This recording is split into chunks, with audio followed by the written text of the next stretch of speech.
Eddie Murphy finally confronts.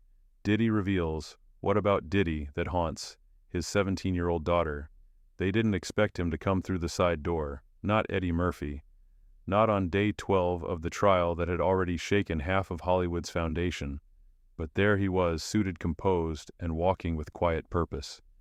The room shifted. Jurors leaned forward. Reporters froze mid-sentence. Even the defense team momentarily lost its posture. Special Prosecutor Kash Patel stood as the court hushed. He addressed the judge with calm resolve. "Your Honor, the prosecution now calls Mr. Edward Regan Murphy to the stand." The murmurs stopped cold. Patel continued firm and direct. "This witness has remained silent for decades. But recent revelations, particularly those shared by Cassie Ventura, have brought forward not just corroboration, but consequence. His account will not only speak to what he endured, but what others still suffer in silence." The judge nodded. Eddie made his way to the stand. He took the oath. His hand didn't shake. His voice didn't crack. "I've been quiet for a long time," he began, "but silence stops being protection when it becomes complicity. And I can't let that silence bury my daughter." Gasps whispered across the gallery. Bella's name hadn't yet been mentioned in this trial, but now it was in the open. Eddie continued. "Back in 2006, I was living a professional renaissance. Films were greenlit. Studios wanted to work again. I was being courted like I was in my 20s. He paused. Looked out at the jury, not with charm but burden. Then I got the call. A big-name producer. Said there was a gathering. No schedule, just one of those exclusive nights where careers are shaped behind curtains. The house was in the hills. He described it simply. Tall, quiet, gated, watched. No phones, no photos, no names. Just a single note handed to him as his phone was taken, "Be who you really are." He walked through a home that looked like a museum but felt like a vault. The people inside weren't intoxicated. They were alert, controlled. Some smiled, some didn't, but they all had the same eyes, like someone was watching them. Then came Diddy, smooth, charismatic, familiar. He walked me through the house like he was showing off a trophy. Not paintings, not space, but control. The kind that makes you feel like every inch you take is borrowed. At a large wooden door, Diddy paused, put a hand on Eddie's shoulder. "This is where the choices get made," he said. "You want to stay funny and broke, or you want to level up." Inside that room was a camera, not hidden, visible, positioned. People walked in with hesitation, walked out either elated or empty. It felt like a ritual without words, a transaction without a contract. Eddie declined to go in. He smiled politely, said he'd had too much to drink, asked for fresh air. He didn't stop me, but he didn't need to. The message was clear. This was my only invitation. He left.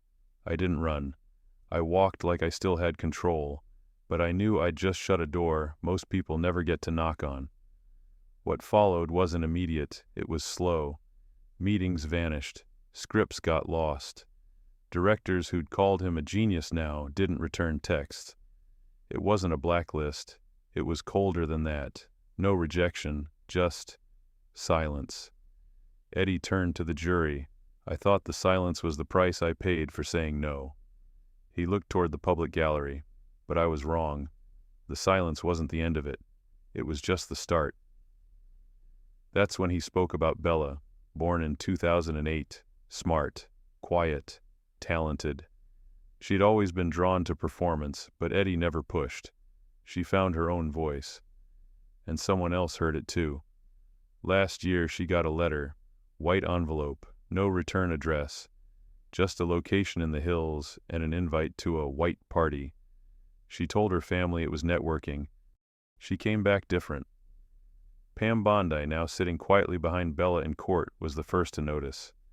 She wasn't withdrawn, Pam would later testify. She was trained, like someone had coached her how to hide it. Bella didn't talk about that night until much later. Not until she saw Cassie Ventura take the stand. Not until she saw a grown woman cry on camera, describing the very house she'd been to. That's when she finally came to me, told me everything. Eddie's voice didn't rise, but his jaw clenched. She was told to smile. Told if she said a word, something bad might happen. To me, to her brothers, to the family. The invitation wasn't a one-time thing. More letters came. Bella returned. Sometimes escorted by friends she didn't remember meeting. Each time the same place, the same pressure. They didn't lock her in. They locked her down with fear. Eddie produced the envelope from court files. Its seal broken. Its message simple. You're invited again. Be who you were meant to be. It was the same trap they tried to lay for me, he said. Only this time, they came for my child. That day, Monique was seated quietly in the back of the courtroom. She had once spoken up, once warned others. Now, she was watching someone else finally be heard. Eddie paused. He looked around the courtroom at jurors, reporters, strangers. Then he said, I walked away from that house once. And I told myself that was strength. But if walking away lets them turn to the next generation, then silence isn't strength, it's surrender. He turned toward the defense table. Diddy hadn't looked up once. I didn't come here for revenge. I came here because my daughter is still living inside the echo of what they did to me. Cash Patel rose again. No further questions for now. The courtroom didn't applaud, didn't exhale. They just listened. As if something finally broke the air. The invitation came in silence. A white envelope, gold trim. No return address. Bella found it tucked in a gift bag after a charity event, one she had attended with a friend of a friend. She assumed it was just another industry dinner. They said it was a place where people my age could be seen, she would later recall. I thought it meant opportunity. It didn't. Eddie didn't read the invitation when Bella first showed him. She downplayed it, called it casual, just a party. He trusted her. He shouldn't have. But how could he have known he thought the door had closed after he'd said no all those years ago? What he didn't understand, what no one did at first, was that the invitation wasn't random. It was planned, coordinated, targeted. It wasn't just about punishing me anymore, Eddie would later testify. It was about showing me that silence doesn't protect you.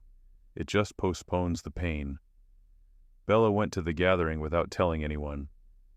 She said she'd be staying over at a friend's, that she had a call back in the morning. Something small.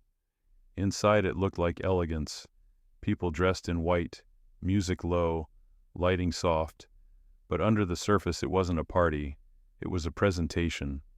Everyone smiled, Bella said, but nobody looked at each other for too long, like they were waiting to be told what to do. She was 16.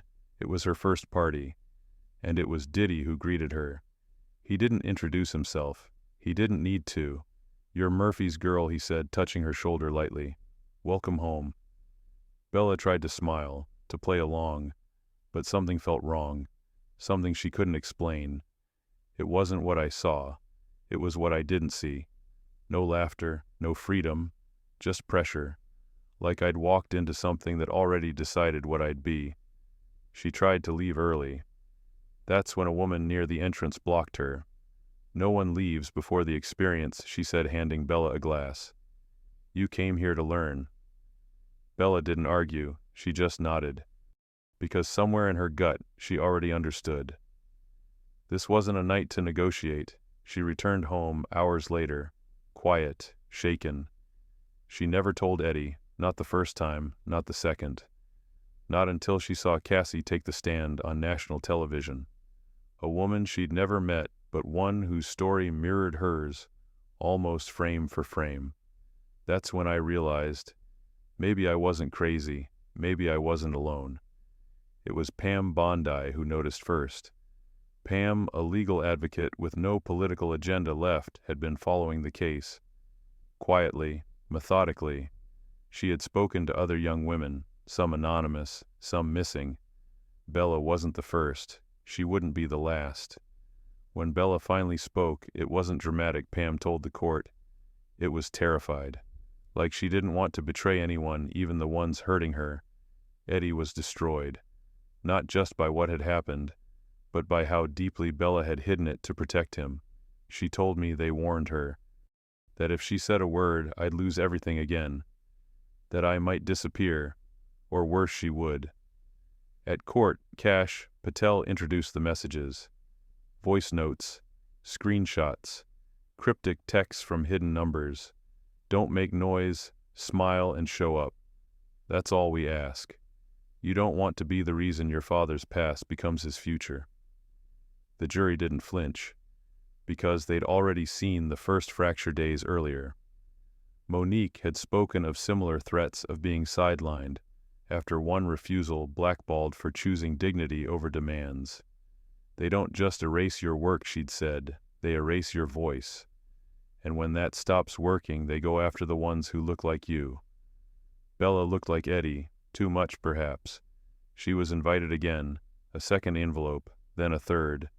The lies changed: an award show mixer, a casting retreat, a fashion industry lounge. But the destination never did. The hills, the house, the silence. I wanted to stop, Bella admitted. But I was afraid. Not of what they'd do to me, but of what they'd say about me. That I was making it up, or worse, that I asked for it. Eddie found the final letter hidden in her drawer. He didn't confront her, not at first. He went to Pam, he went to Cash, and finally he went to court. Not for revenge, for protection. I didn't walk away from Hollywood, he said. I was pushed. But I let that push become a wall between me and the truth. And while I hid behind that wall, they found her. The courtroom didn't make a sound. Bella sat next to Pam, eyes wet, shoulders back, watching her father hold up pieces of her stolen years, envelopes, call logs, and one blurry photo of her seated on a couch, white-clad and alone in a room of faces too polished to be safe. You didn't fail me, Bella would later say. You just didn't know. Now he did. And the world would, too. By now the courtroom didn't just listen, it leaned. Every word Eddie Murphy spoke had weight, and people were finally ready to carry it. Special Prosecutor Cash Patel stood again. Calm, steady, Your Honor. The next exhibits are not merely evidence, he said, they're patterns, and this witness has lived within them. Cash laid out a timeline, one that spanned years, a series of documents that looked like nothing but meant everything, scripts abruptly canceled, agents who suddenly couldn't get through meetings that never led anywhere. The silent engine behind the industry. Eddie described it plainly. You don't get a phone call that says you're finished. You just stop being returned. One missed meeting at that house, and you start missing everything else. But the evidence was no longer just Eddie's. Cassie's testimony had already cracked the facade. Her courage created a ripple. When she spoke, Eddie said something and my daughter shifted. Because Bella had survived it too, but until Cassie, she thought she'd imagined it. Monique, seated in the gallery, met Eddie's glance from across the room. Years ago, she'd warned about the list, a shadow blacklist enforced by silence, not signatures. She'd lived it. She'd been called bitter, difficult, even delusional. Now her silence was a vindication. Pam Bondi handed Cash a small flash drive. He plugged it in. The room dimmed. A series of audio recordings played, some short, some clipped, some distorted by voice modulators. One came from Bella's second visit to the house. She's his. Let's see how deep that loyalty goes. She'll fall in line like the others. They always do. You want safety, then smile. That's the trade. One voice, clear, despite the murk, belonged to Diddy. He wasn't shouting, he wasn't threatening, he was smiling. That was the part that chilled the courtroom. It's not what they say, Eddie told the jury. It's how they make it normal. Cash stepped forward. Let the record reflect that this is not fiction. This is a designed ritual of control. More messages surfaced. Texts from anonymous numbers, phrases like, "You're in now." No more no's. Your father knew better. Bella wasn't just targeted because she was young. She was targeted because she was his. The machine hadn't forgotten Eddie's refusal.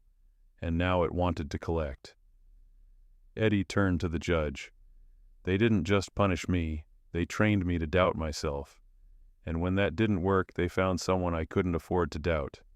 Cash then introduced a new witness, a studio insider, voice disguised, identity protected. They called it whitewashing, the voice said. Not the casting kind, the career kind. When someone resists, their presence gets washed out. Quietly. According to the witness, entire roles were rewritten after someone declined a certain party. Entire campaigns paused after a single no. No one says it out loud, but everyone knows the rules.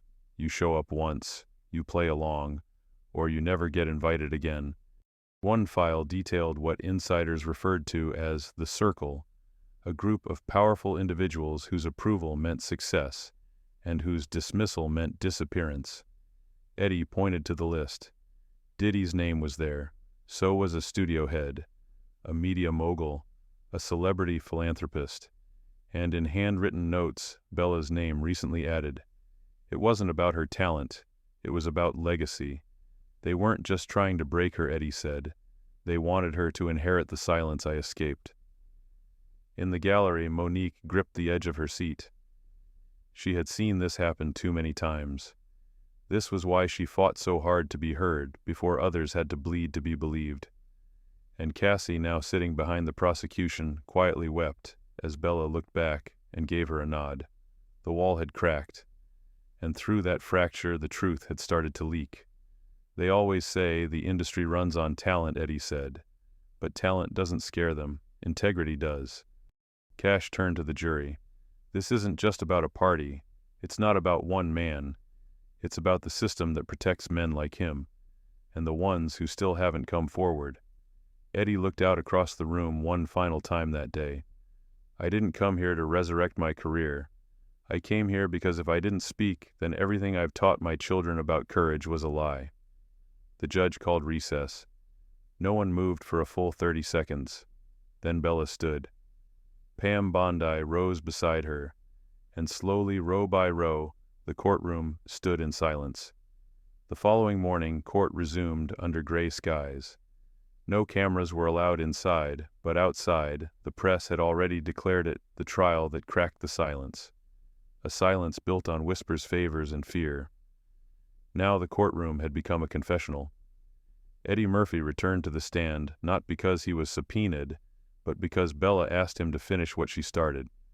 I need you to say the things I still can't, she had whispered the night before, because I'm still learning how to be free. He stepped up to the mic, slowly holding a small stack of papers. On top was a drawing crayon on folded paper. Bella's handwriting curved softly across the top. Things I couldn't say out loud. He handed it to the clerk, then looked directly at the jury. We teach our children to speak up, but we don't prepare them for what happens when they do. He paused, steady.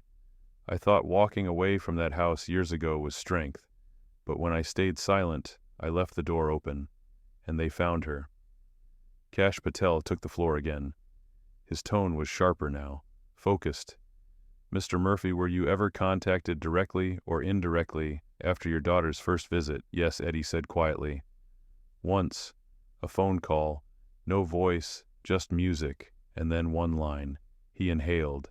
They said, she smiles better than you did. The jury stiffened. Cassie, seated near the front, placed her hand over her heart. That same call had come to her once. Different words, same meaning. Cash introduced a new piece of evidence, a letter, unsent, found crumpled in Bella's trash can. It wasn't addressed to anyone, just titled Why I Pretended. Inside, Bella had written in broken sentences, because I thought it would go away if I didn't resist. Because I didn't want him to hurt. Because I didn't know you could say no more than once. Eddie's voice dropped low. My daughter thought silence was safety, but silence is a leash. In the gallery, Monique wiped a tear. She knew that leash well. Years ago, she'd tried to pull it off her own neck and was shamed, dismissed, denied work. People called it difficult. Now they were calling it true. Pam Bondi took the stand briefly at Cash's request. She spoke not as a lawyer, but as a witness to Bella's healing. She didn't walk in like a victim. She walked in like a survivor still bleeding. Pam detailed how Bella would flinch at certain tones, how she couldn't stand quiet rooms, how she once whispered in her sleep, "Don't let him see me cry." Back in the courtroom, Eddie opened the final envelope. One Diddy had sent directly to Bella. Inside was a card white and gold like the rest. But this one wasn't an invitation. It was a warning. "We gave you a chance to shine. Now it's your turn to return the favor. No threat, just expectation." That was the nature of the game. They don't always say, "Do this or else," Eddie explained. They say, "We're watching." And sometimes that's worse. Cash Patel took a moment before speaking. He faced the jury.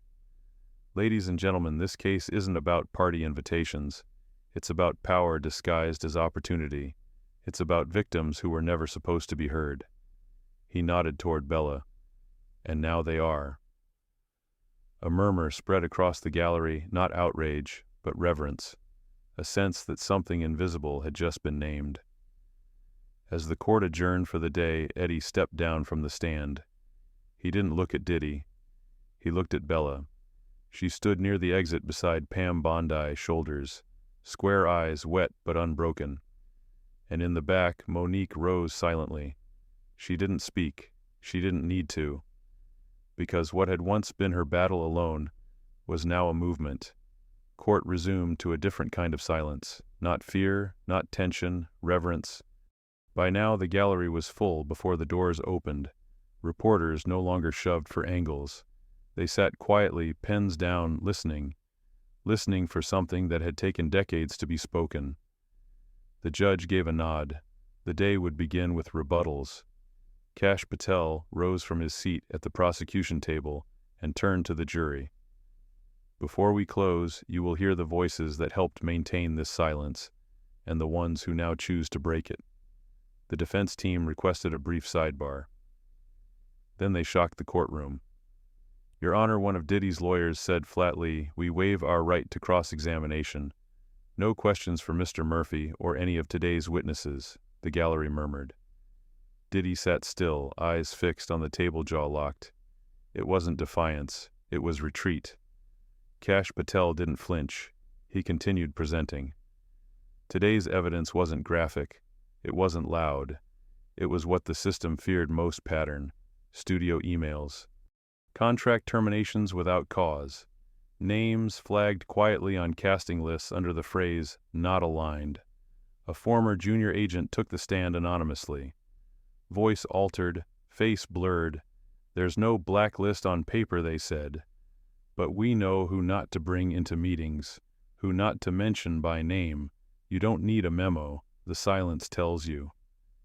Bella's name had appeared on one of those lists, not because of performance, not because of controversy, because she was related to someone who once said no. Eddie sat with hands folded, face unreadable. But when that list was shown, when he saw her name circled in red, his eyes finally closed. For just a moment. "They punished me for protecting her," he later said. "Then punished her for being mine." Next came another witness, a studio assistant, still young, still afraid. They described white events like coded invitations handed out without names, but with unspoken expectation.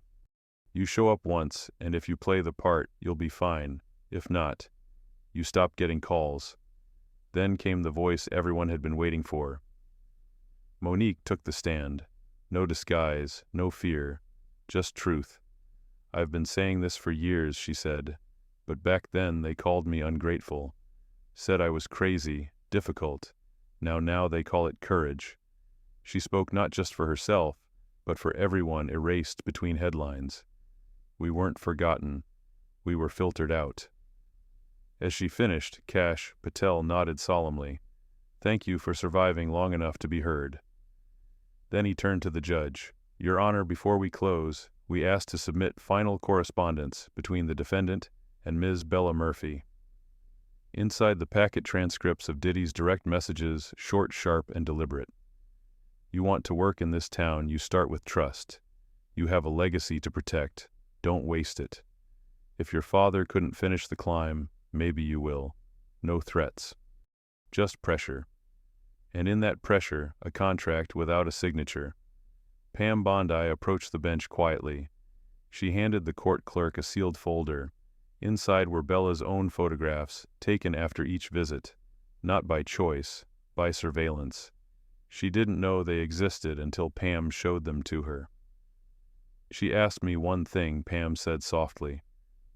Don't let this happen to anyone else's daughter. The final statement came not from a lawyer, not even from Eddie. It came from a note taped anonymously to the courthouse wall that morning. No name, just handwriting. I said yes because I didn't think no was an option. I watched Eddie say no.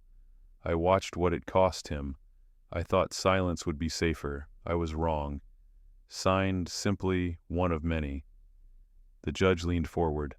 Closing arguments will begin tomorrow. Jurors are instructed to avoid all media until then.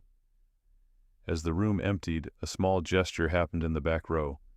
Cassie Monique and Pam Bondi stood side by side as Bella walked past. No words, just a nod, just solidarity. And outside on the courthouse steps, the crowd had grown, not louder, but larger. People weren't there to protest. They were there to witness, holding signs not with slogans but with names. Bella Monique, Cassie. Someone you know inside. Eddie remained seated after everyone left. A reporter approached slowly. Why now, she asked. He didn't smile. Because silence used to feel like armor. Now it feels like a target. By the time court convened for closing statements, there were no empty seats in the gallery. Outside, the sidewalk was covered in paper signs, handwritten notes, and candles. People had stopped treating it like a trial. It had become a memorial for the silence, for the forgotten, for the erased. Inside the courtroom was tense, but not chaotic, just quiet, deliberate. Kash Patel stood once again unflinching. He addressed the jury without flair. No raised voice, no performance. You've heard the stories, you've seen the patterns. But this isn't just about what was done, it's about who was allowed to do it, and for how long. He gestured to the evidence screens behind him. Pages of contracts, anonymous memos, lists that weren't labeled blacklist but functioned like one. They didn't silence people with threats. They did it with opportunity, with favors, with fear that wore a smile. He paused and looked at Bella. This young woman didn't just survive a system, she was born into it. Then he turned to the jury once more. And Mr. Murphy? He didn't testify because he wanted revenge. He came here because he refused to let the silence pass to the next generation. Diddy's lawyers declined to deliver a rebuttal. They simply rested their case. There was nothing more to say. The jury deliberated for several hours, long enough for the courthouse to become something else, a sanctuary of testimony. When the verdict came, it didn't come with cheers. It came with breath, held, then released. Guilty on multiple counts related to witness coercion, obstruction, and malicious manipulation of influence. The judge announced sentencing would follow in a separate hearing, but the moral outcome had already arrived. In the hallway, Pam Bondi held Bella's hand as reporters swarmed nearby. Monique gave no interviews. She didn't need to. The world already heard what it had refused to listen to for years. Cassie released a simple statement. We weren't wrong. We were early. Back in the courtroom, Eddie stayed behind once more. He sat at the same table where his silence used to weigh the most. Kash Patel walked over. He didn't say congratulations. He didn't say justice. He said thank you for not waiting any longer. Outside, a journalist approached Bella. Do you feel safe now? They asked. She didn't answer right away. Then she said, I don't know, but I feel heard. And that's where it starts. Eddie stood at the top of the steps beside her. Reporters called his name. He didn't speak at first. Then he raised his voice, not to the microphones, but to the people watching. Hollywood didn't break me when it took my career. It broke me when I realized my silence let them take her voice. But not anymore. Not again. He placed one hand on Bella's shoulder. The door they used to trap us, we kicked it open. That afternoon, dozens of handwritten notes appeared in Echo Park again. Not accusations, not fear, stories. I was invited once. I said no. I thought that was the end. Now I know it was the beginning. They told me to pretend, but pretending made me sick. Thank you, Bella. Thank you, Eddie. Thank you for giving us permission to stop being quiet. A final letter was taped to a lamppost just outside the courthouse. Signed like the first one of many.